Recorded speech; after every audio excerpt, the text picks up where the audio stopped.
Here, today I'm going to do part 3 of What If Deku Was in the Seven Deadly Sins. So, in the last part, they got Gillian back, and Diane's hammer, and Deku started training more. Um, like I said, basically the training, well, after the end of the last episode, he basically became extremely strong. Oh shit, I forgot what the scores were. Be right back, I have to go check them again. Okay, yeah, so strength 311, spirit 240, and magic 250. Just wanted to make sure. So, basically, for that time, all he was, well, from there to when they meet Koter, let's say they don't train him just this time, just because I think it's not even 2 days before they get to the other place. So he doesn't train, nothing changes. Um, Basically, he's mostly asking how he could maybe get one of the sacred weapon to King, which King explains where they got theirs. Um, then explain that it's hard to make them, and the only way he would actually get one is to be granted it by a king, or to find one, which is practically impossible, since those that do have them pretty much keeps them alive. Because most of the times it actually makes them a lot more powerful. Well, they don't get more strength, but they basically get access to the full amount of strength that they actually have. So Izuku's basically only been thinking about that for that amount of time, well, for that moment. When the thing with the giant in the armor and the night haulers happens, Deku actually stays with yeah, he stays with Elizabeth. So for a while, basically everything happens the same, all the way up to when Elizabeth and Deku, well, Elizabeth in the anime gets the sword from the old man, and needs to give it to um, Meliodas. This time, Deku's basically running next to Hawk with them going. When they arrive there, basically the same thing as in the anime happens, because Meliodas got the sword and basically killed the guy instantly, almost. After that, he met Goter. Basically, everyone got back together.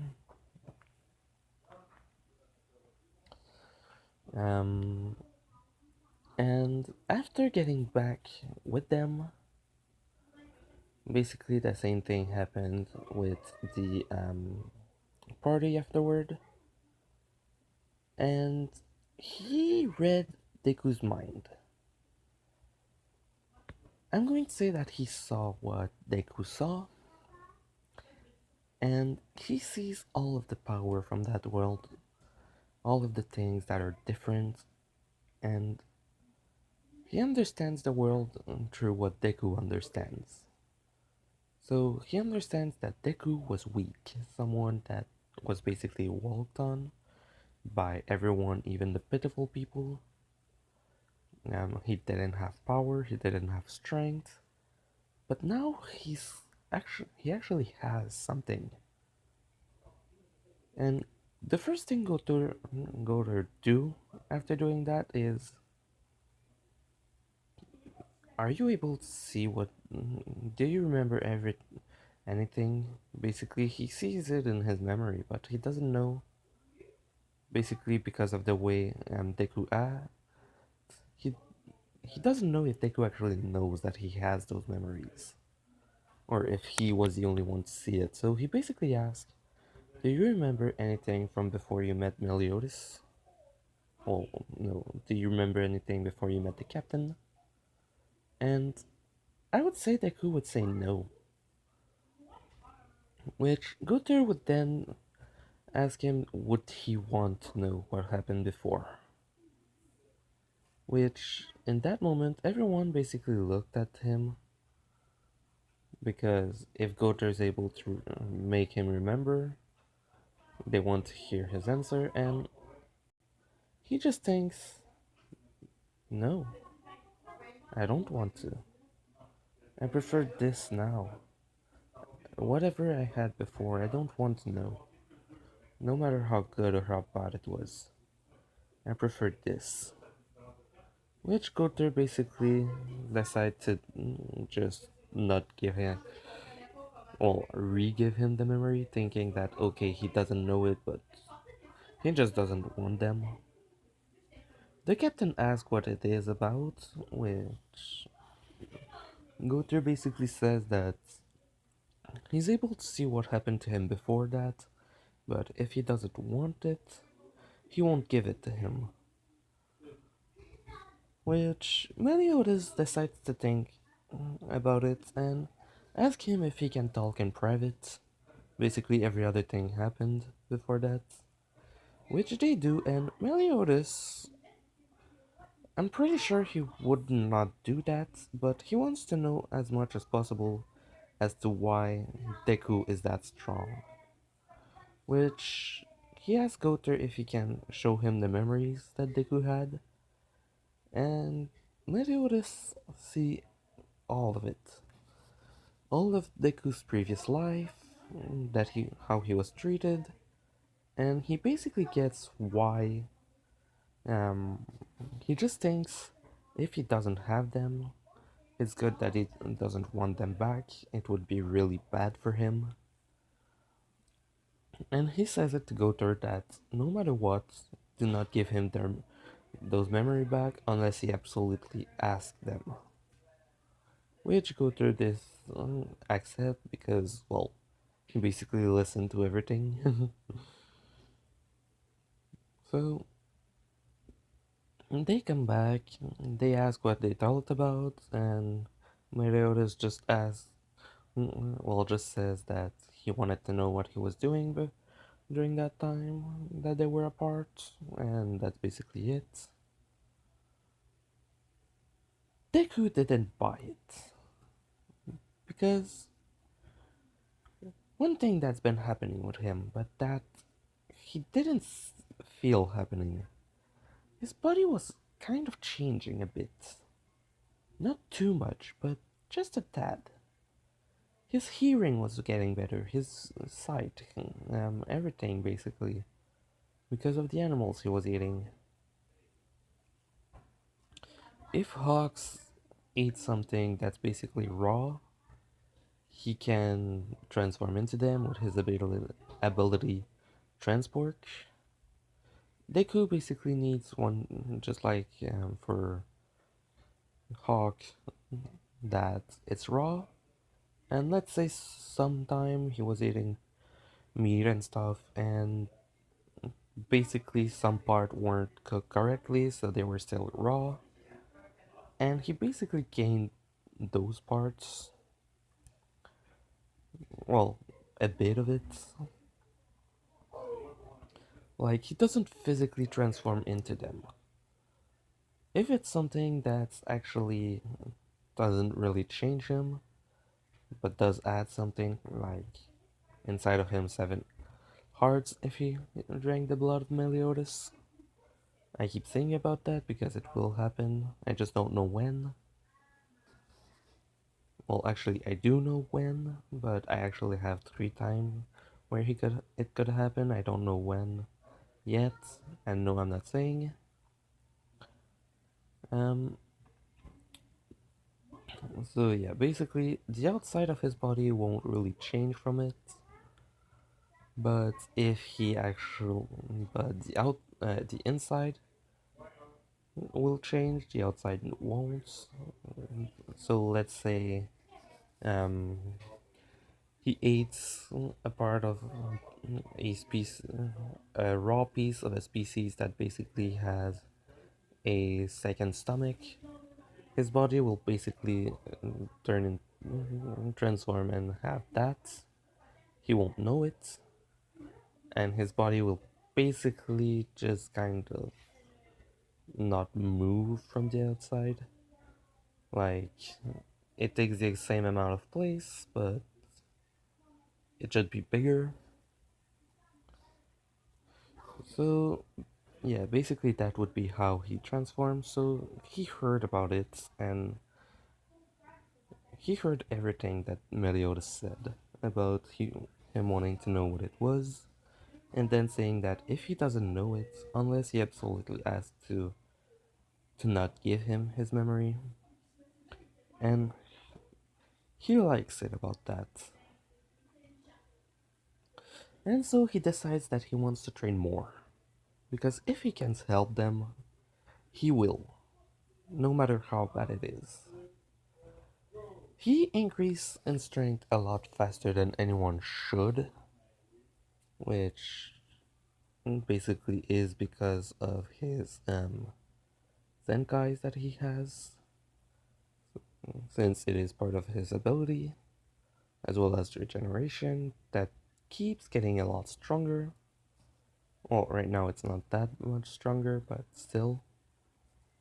So he basically asks if he can train harder again, which Ban isn't really problematic with it, and basically what Meliodas does is ask Goter if he knows where Merlin is. He says no and asks why, and then he says that Deku actually is able to learn extremely fast and grow extremely fast for strength and stuff like that, and that he would want to try and make him learn magic from her. But since he doesn't know, well, too bad. So, after that thing happened, it's the moment where Elizabeth is captured, teleported to the castle with Hawk, by the apprentice of Merlin. Then Meliodas tells Diane to launch him. Goter and Bon grabs onto him. This time, someone else grabs on. Deku.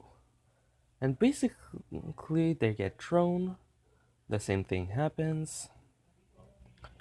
When they get there, one thing is new.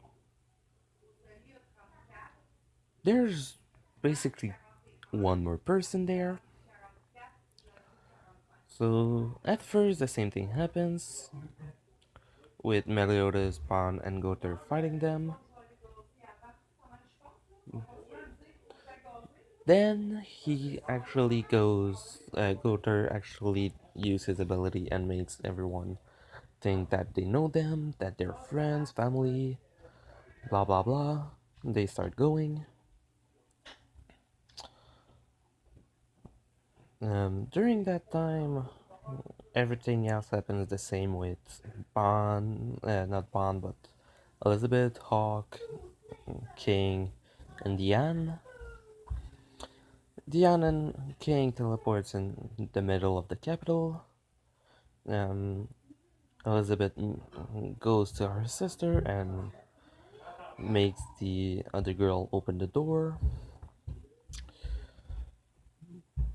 Um, when they entered, though, Deku said he was going to go his own way and basically go straight instead of actually going with them. He was going to go try and scout the other side because there's a large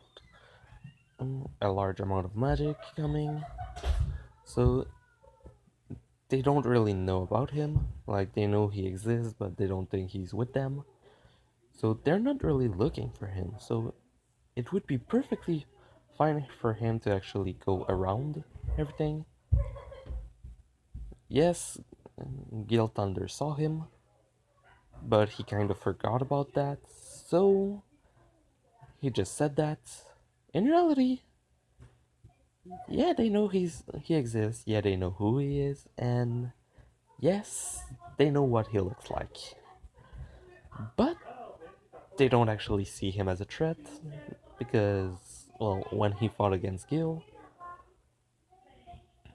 he wasn't really that strong, even though his power increased a lot, and he is basically almost at the same strength as him. Actually, no, I think he's even stronger than him, so he would be able to fight against him. Oh, fudge. Okay, yeah. I just kind of realized that. Except that Deku doesn't know magic, and he isn't actually resistant to it either that much. So for now, he would probably still lose, even though he is stronger. So he basically asked Ban to throw him on the wall, so that he can just go around it like that, which Ban does, and then basically everything from that moment happens the exact same. Him just looking at Merlin's Merlin and Camelot's army arriving. He doesn't know who she is, but he just sees the massive army. He sees the other guy coming out, Hendrickson, and talk to them. Then he sees the entire army disappear. Merlin sensed him though. Merlin knew that he was there and he didn't look to be with Hendrickson. So when the not Hendrickson was actually fighting Meliodas in that moment. The other guy. Wait, no, it was Hendrickson because he started fighting afterward with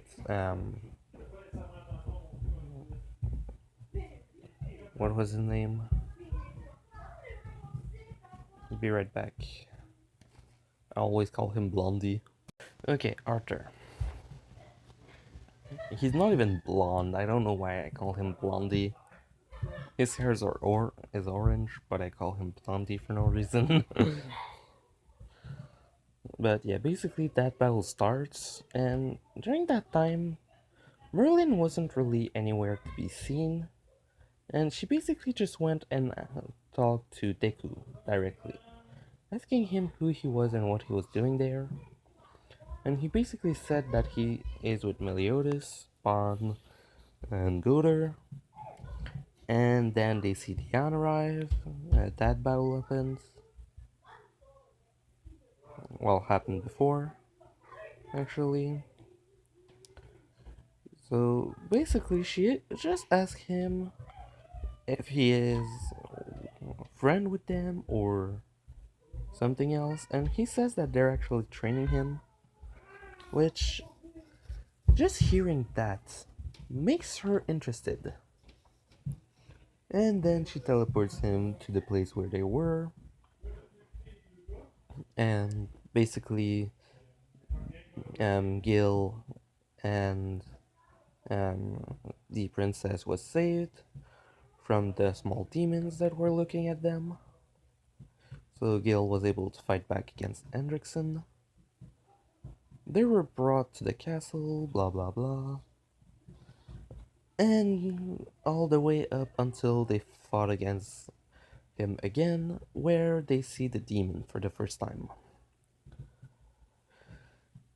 And when they see the demon and hears that they drank demon blood,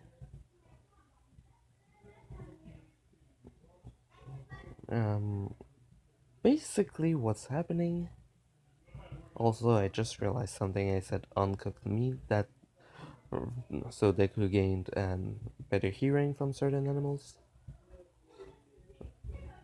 No, that's not how it works. It works by blood for him.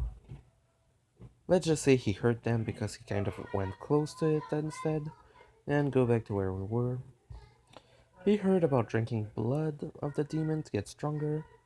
The others went down in the cave where Hendrickson took the blood of the Grey Demon. During that time, Deku looked at the demon and was just thinking. Well, he wasn't actually thinking, he basically was hearing a voice telling him, drink the blood, which he doesn't know why he was hearing that. But he basically fought against the urge enough for Hendrickson to basically explode off the ground after drinking the blood. Um, and the big battle was starting to happen. Deku was out of it for the entire time of it. Simply because, well, he doesn't have magic, he's not strong at all, and um, Merlin herself teleported him. That's basically what happened. So, yeah, she teleported him far enough so that he wouldn't be able to come back, and the battle basically happened all the same. After battle, basically the only difference is that Deku was there. Like, he arrived, he saw Hawk dead, blah blah blah, Hawk is alive. And after that happened, um, Merlin asked, well, no, Meliodas asked Merlin if she could try and help Deku learn magic. But she was impressed by the sheer power he had for a normal human, mostly that looked that young. And she asked him why would she do that, and Meliodas asked Goder to show her.